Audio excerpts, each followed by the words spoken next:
Hey everyone, Shabby Gamer here, and welcome back to another Shabby Talk. And this one today, we're going to be discussing the results of Wrestlemania. Now, before I start, of course, like I've said before, all these are just my opinions on things. Of course, you guys are going to have different opinions. So, if you do have any comments on anything I've said, then please drop in the comment section below, and we can create a little conversation. Really, I want to try and sort of build up our channel and build up our community, and everyone just get a bit of a chat with each other. So. Yeah, I'm going to go through the matches one by one and just tell you what I thought about them. Now, some of them might be different to what you think, but I think a lot of these points that I've got here are quite unanimous across everyone, really. So we'll start off with, of course, the pre-show, and we started off with Aries versus Neville. Now, it was a good match. It was better than I was expecting from the pre-show match. I thought that based on other pre-shows in the past, they sort of just stick him in the pre-show. No one's half sat down based on last year with, of course, when we had Kalisto versus Ryback, the stadium was completely empty, but they were given a decent amount of time, and they did pull off a decent match, but it doesn't really help the championship. It's supposed to be one of the championships in WWE. They need to try and build this championship up and make it a reputable belt, but instead they put it down in the pre-show, and the very first match of the pre-show as well, and I think that might take away from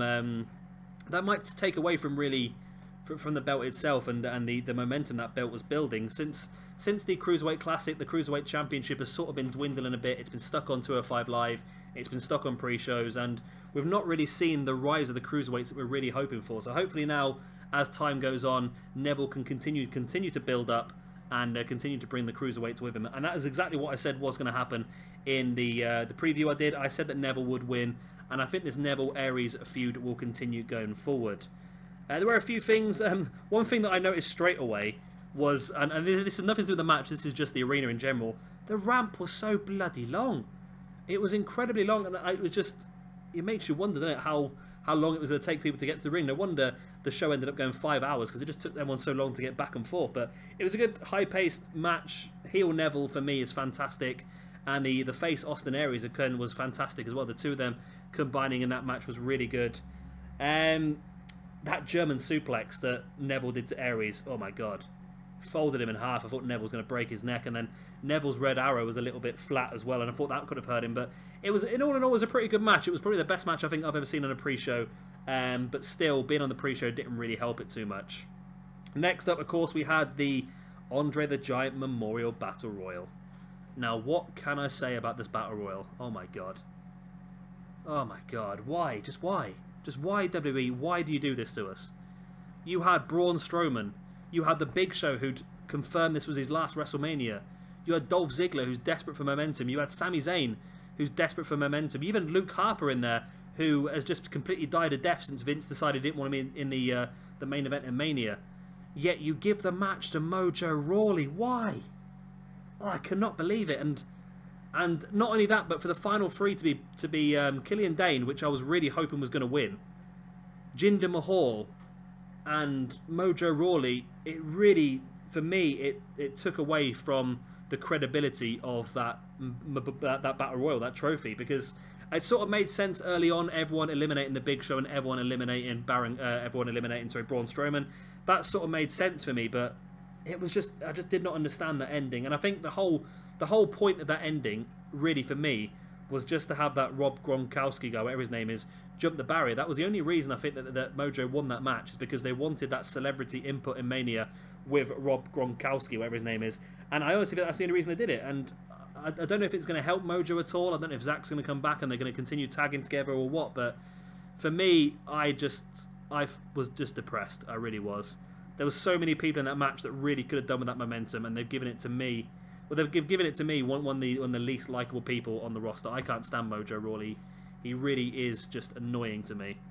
And I don't know what's going to happen with him. I have to see what happens in the future, I suppose. And then also on the pre-show, as a bit of a surprise on the pre-show, was Dean Ambrose defending his Intercontinental Championship against Baron Corbin in what possibly for me was not just the worst match of the night, but the worst match I've seen in quite some time. It was awful. It was so boring.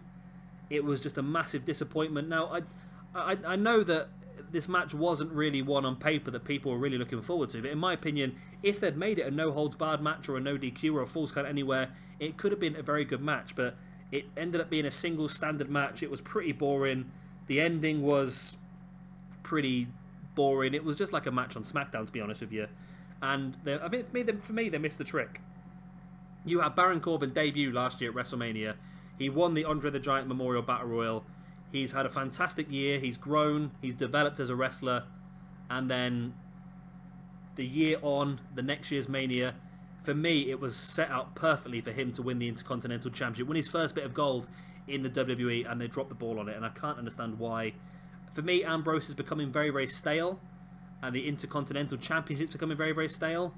So the only reason I can think they let Ambrose keep the belt is if they have plans for The Miz to win that belt back, and they didn't want Baron Corbin's first run to be a short-term run. So that's the only reason I can think why they did that. And for me, after the pre-show, I was pretty much in a bad mood, and I was not looking forward to the rest of the show. I enjoyed Neville versus Aries. It was a good match, but the Andre the Giant Memorial Battle Royal and that Ambrose versus Corbin match really just, it put a down on it for me, and I really wasn't looking forward to the actual card. And then when I found out the first match on the card, of course, was our next match here, AJ Styles versus Shane McMahon, again, I was in such a bad mood, and I thought, I can't believe they're going to open with such a weak match. However, for me, this ended up being the best match on the card. AJ Styles can make anybody look like an absolute king, and you can't take anything away from Shane, because he really did. He really did bring it, and you could see he was struggling. A few minutes into the match, he looked like he was about to die of a heart attack, but he did manage to go through it all. He tried to do a lot of chain wrestling. He did it right, but it was a bit slow and a bit laboured, and it wasn't very smooth. But he did do a lot better than I expected. Now, it was a bit odd because they did the whole thing as Shane having to compete in a singles match, which he did for a majority of the match, until, of course, AJ caught the referee with a kick. The referee went down, and all of a sudden it became a no DQ, false count anywhere, Extreme Rules, whatever you want to call it, match. And we saw Shane's coast to coast. We saw Shane go through the announce table, missing the elbow, and we saw Shane even go for a shooting star press. Who knew Shane had that in the locker? That was incredible. But for me, it was a really good match. I wonder whether it would just been better off if they just made it no DQ from the beginning. But it sort of made sense, referee bump and all that sort of stuff, and AJ getting the victory was the right thing to do. If Shane had got that win, it wouldn't have made any sense. AJ is the top man. They need to continue building the top man up, and I think last night is definitely going to help him out. And what I'm hoping happens on SmackDown is maybe, I don't know if AJ will go face, but maybe a mutual show of respect between AJ and Shane leads to Shane giving AJ some sort of championship opportunity, maybe against Randy Orton going forward, maybe towards SummerSlam. That's what I'm hoping for anyway.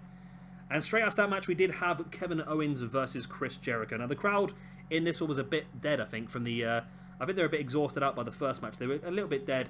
Again, I was surprised this match was so early on the card as well.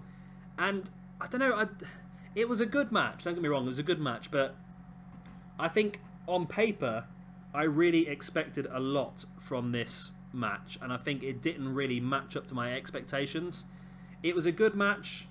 It just wasn't what I was hoping for. And I think if it was for the Universal Championship and it was the main event, it could have been that match. But forced onto the card quite early with time constraints, I just don't think either man really sort of gave as much as I was hoping they would do. There's a bit of a...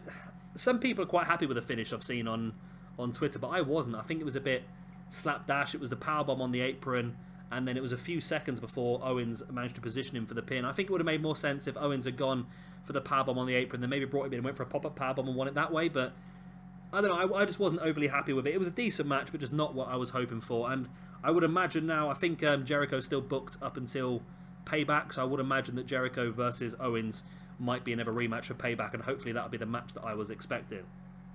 So after that match, we did have the Raw Women's Championship match with Bayley defending against Charlotte, Sasha Banks and Nia Jax. Now, I don't know if I just wasn't paying attention or what, but when did that match become elimination? Was it literally at Mania last night, or was that announced at Raw beforehand? I didn't know that was a elimination match. That sort of came out of the blue for me, and it sort of made sense. It was very much like the match at NXT where you saw the Revival and DIY team up to try and eliminate the Authors of Pain, although this time it actually worked as Sasha, Bayley and Charlotte all teamed together and took out Nia Jax early on, which was a good thing. It was good storytelling, it made sense, and it was an alliance that you would not be expecting to see, but it was a case of your enemy's enemy is your friend sort of thing, so it really worked out pretty well. Sasha's entrance was just bizarre as anything. It made her She come down in like a pimp's car. I was expecting the Godfather to be driving it, to be honest with you, but it was good. Charlotte's corkscrew moonsault to the outside was incredible. I know she's done it a couple of times, but it still stuns me every single time to see anybody doing that sort of thing, especially one of the ladies. Just shows how much the women's wrestling has come on over the last few years, and it was pretty good. Bayley sold the knee injury pretty well throughout the match, and she's pretty good at doing that, pretty good at looking like the underdog and come back and winning the match, and eventually she came out on top, which is what I said in the preview would happen, and it sort of made sense for me because that belt's changed hands so many times over the last year. They need to get a little bit of stability on that, and I think Bayley is the right person to do that. Now, I was chatting to PJ Tovey earlier on, and we were discussing this, and there's heavy rumours that tonight Sasha Banks will go heel at the Raw after Mania. And if that does happen, I sort of said to PJ Tovey that doesn't really work, because then you'd have Sasha, Nia and Charlotte all as heels, and they're the only genuine challengers to Bayley, who's a face, and it just sort of is a bit too heel heavy. So PJ Tovey mentioned possibly of Charlotte having a face turn this evening, or at some point in the very near future, and maybe having a feud against Nia Jax. That's very possible, and I do like that idea, so we'll have to wait and see how that goes on in the future. Right, next we had the...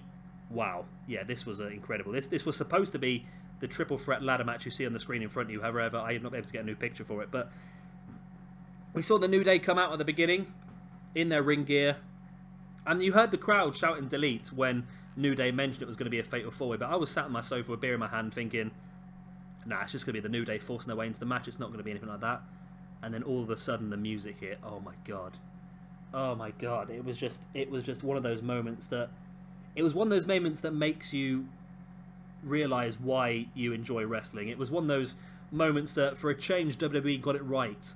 They got the right person at the right time, and they didn't spoil it for themselves. And that, for me, was fantastic. And I wish they'd do that a bit more often. And it was incredible. To bring them in and into a ladder match as well was just absolutely perfect. They must have had this really planned out for a little bit of time. And it was just incredible. There were some great ladder spots in it, including, of course, Jeff doing his senton bomb, although Cesaro took the brunt of it and Sheamus got an ankle in the chest and still sold it more than sold it more than Cesaro did. But yeah, it was a really good match, but I don't know how much of it was a good match and how much of it was just the hype of the Hardys returning, but that for me was one of my best WrestleMania moments in some time. That just was such a mega swerve, and it was incredible. Yeah, it was really good, and I think the fact that WWE didn't spoil it, like I said, which they have done in recent years, they've spoiled the return of Goldberg, they've spoiled the return of Batista. They should just have these people return and not go, oh, by the way, so-and-so is going to be here, so-and-so is going to be there. They release leaks themselves to try and bring people in, and it does ruin it for the people that are watching it anyway. Brand new tag team champions, makes sense, brings them in, freshens up the roster. One thing I did notice is that it looks like they're using the old gimmick and the old music rather than actually using the broken gimmick. Now, I know there is some legal arguments currently going on between the Hardys and TNA, so I don't know whether we'll get to see the broken Hardys gimmick in WWE. They might do a little bit, just sort of hint towards it, but for me, it looks like they are going to be stuck as the old-fashioned Hardys, and it'll be interesting to see how they get on. And I must say, they looked better than I've seen them in a long time. I watch a lot of TNA, and the Hardys always looked a little bit behind, a little bit slow, a little bit sluggish, but last night they looked like $1 million, and I hope they can keep that run up. After that match was Cena and Nikki Bella versus The Miz and Maryse. Now, the first thing I noticed about this was Miz and Maryse came out together, and then Cena and Nikki came out separately, which I don't know if that means anything at all, but I thought it was a bit odd. If it was Nikki's retirement match, I would have thought Cena would have maybe come out with her, but Cena came out after her and made her run down to the rest of the ring, and it was a strange match because you could see it wasn't necessarily, they weren't necessarily in character for a lot of it. A lot of it was just, you could feel it was Nikki's last match. It's not been confirmed yet, but you could feel it was Nikki's last match, and I think we all knew what was going to happen at the end of it as well. We all knew that the proposal was going to happen. There was no surprises there at all. When you saw Nikki and Cena's mums at front row, it just enforced it even more, didn't it, really? We all knew it was going to happen. It was a nice thing to do, but it was very obvious, and I don't know if it was the right thing to do, because surely Cena would have known he was going to get booed out the building like he does every single week, and do you really want your wedding proposal being booed by 75,000 people? It seems a bit crazy. But one thing I liked about the match was The Miz was very, very over. He was over, and he knew he was, and he really milked it for quite a chunk of time, and it did become quite a fun thing, and it just shows you that if they did want to switch The Miz to a face, it could really, really work. However, I think heel Miz is such a valuable asset at the moment to SmackDown Live that I don't think they should take the risk and change him over. I think they should leave him as he is. Use him maybe as a tweener, which I think is very much at the moment is what he is. He's sort of tweening against Cena because they know that Cena has a lot of detractors. So I think with Miz sort of trying to get on the side of the detractors while staying heel to the younger audience, I think is a very clever way for Miz to work that, and he did it absolutely perfectly. And I think we all knew what the answer was going to be, we all knew what the result was going to be, and we all knew the proposal was coming. But it was decent nonetheless. It wasn't the best match of the night, but it was still better than Dean Ambrose versus Baron Corbin. But then again, what wasn't? I'm pretty sure Pitbull's appearance was better than bloody... no, it wasn't. Pitbull's appearance was terrible, wasn't it? But after that match, we did have Seth Rollins versus Triple H in a non-sanctioned fight, which I'm assuming just meant no holds barred, basically, or no disqualification. Triple H had his obligatory cool entrance, as he likes to do.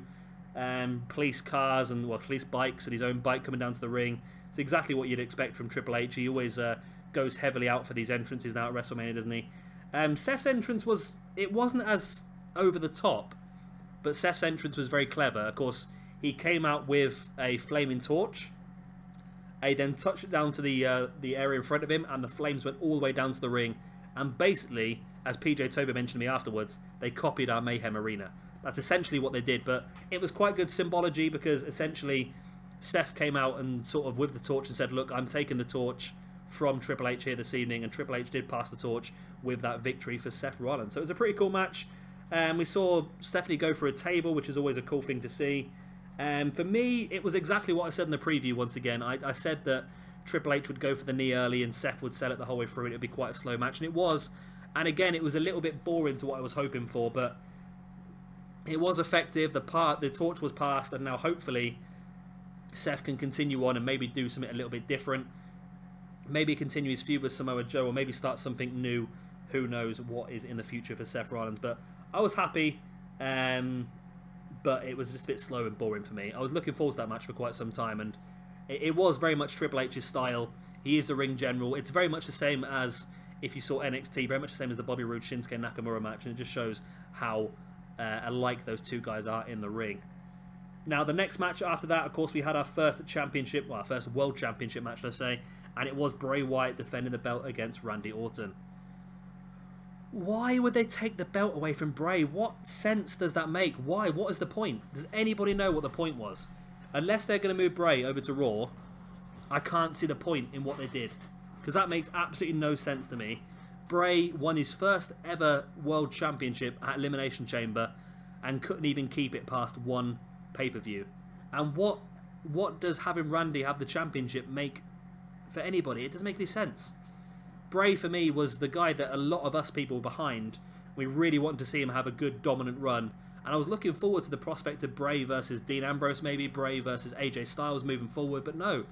Now we've got Randy Orton as a SmackDown champion, and I just can't understand it, in my opinion. It just boggles my mind. If anybody out there sort of backs the idea of Randy Orton being the champion, please let me know in the comment section below. And let me know the reasons why you think that having Orton as the champion is better than having Bray.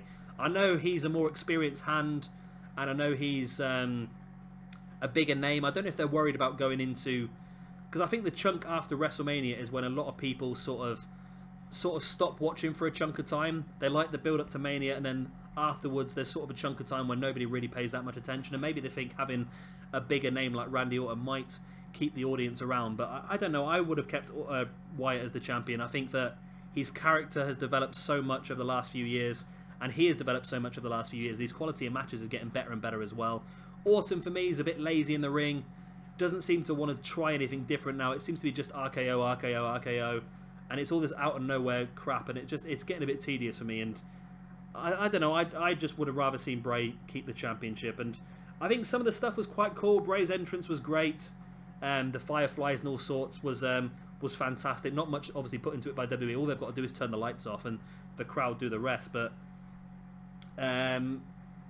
it was decent. Of course, Orton's entrance was a bit strange.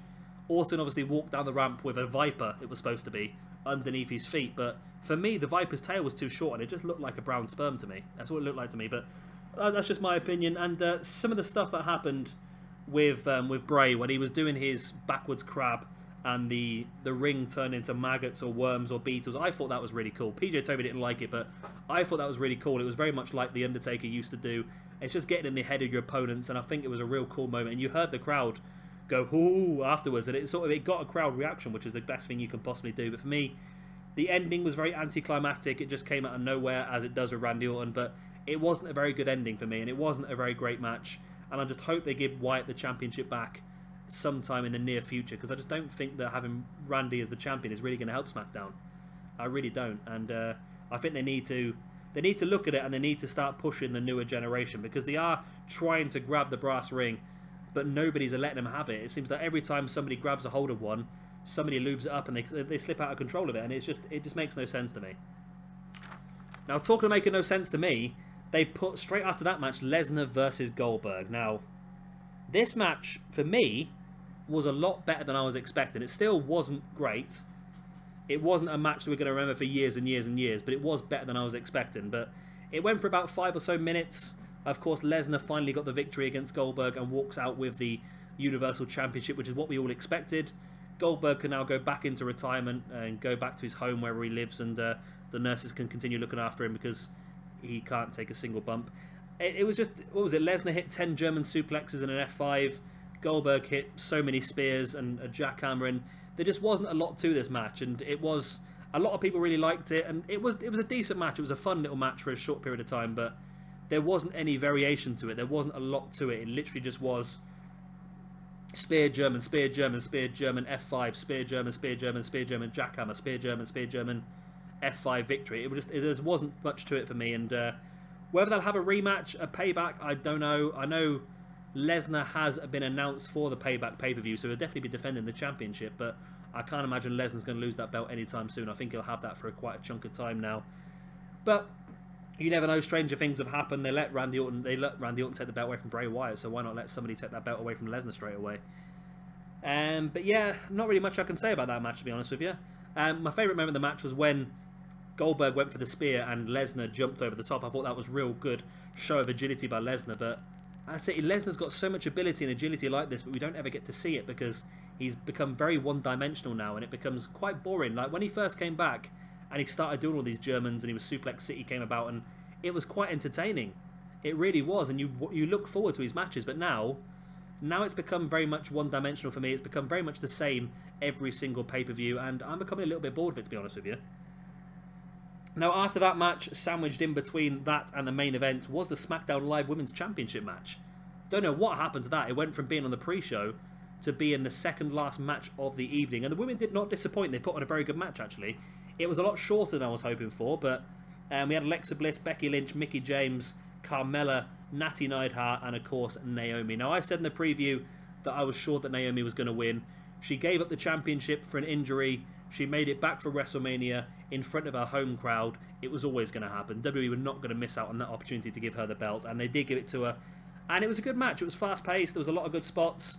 Alexa Bliss in the ring is just charisma-wise is fantastic. She dominates the match. She's got such a vocal aspect to her that really helps the storytelling of the match as well, which I really like. I'm a massive fan of Alexa Bliss. You may have noticed that already.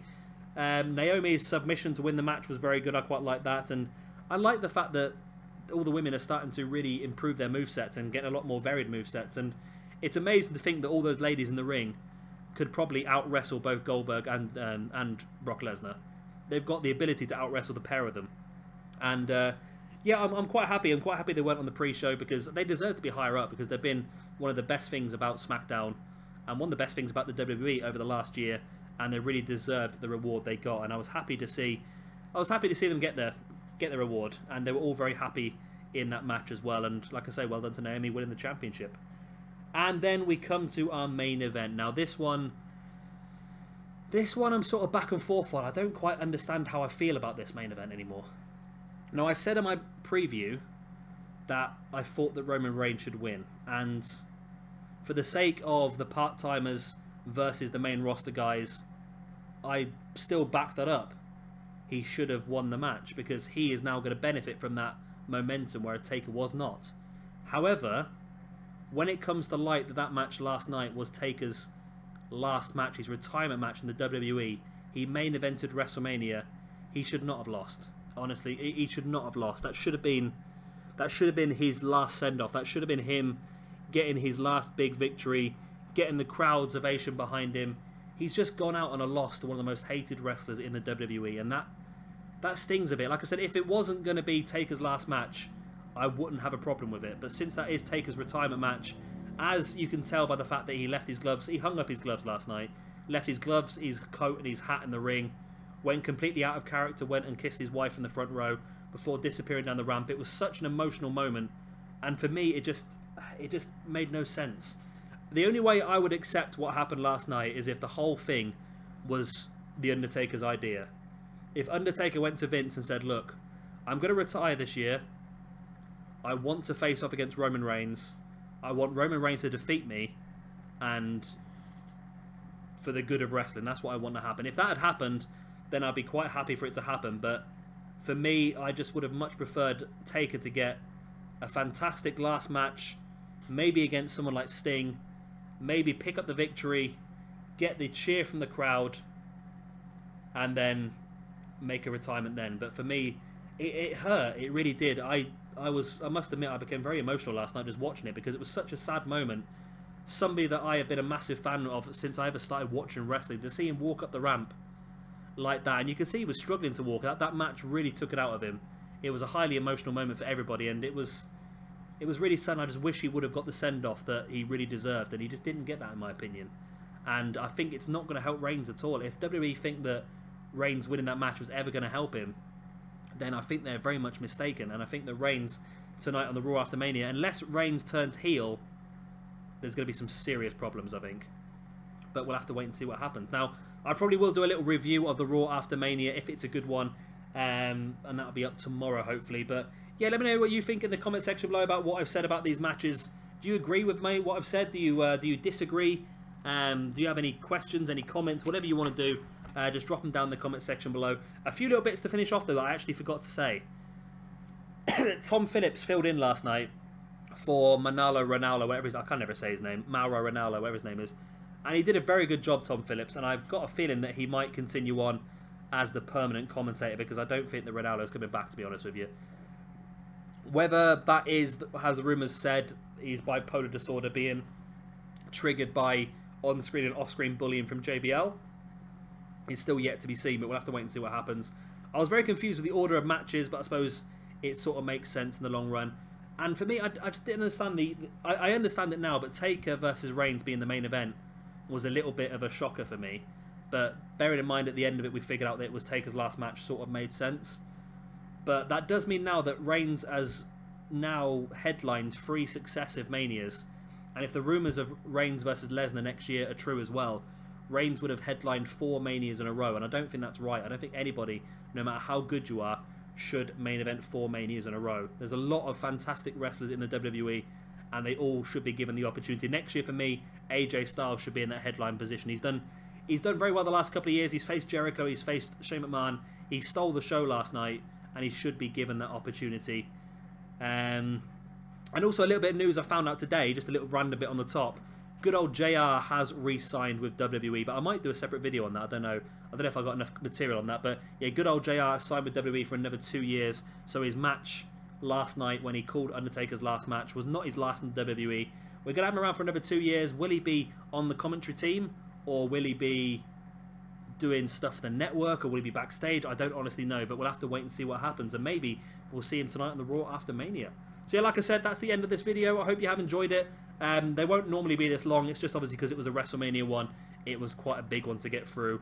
If you have enjoyed it, of course, let me know by hitting that like button. This is a new sort of thing I'm doing, so I want to make sure that it's something that you guys want to watch. And of course, if you are new around here and you want to see some more, then of course hit that subscribe button as well. I've been Shabby Gamer. Thank you very much for watching, and I'll see you very, very soon for some more Shabby Talk. Bye.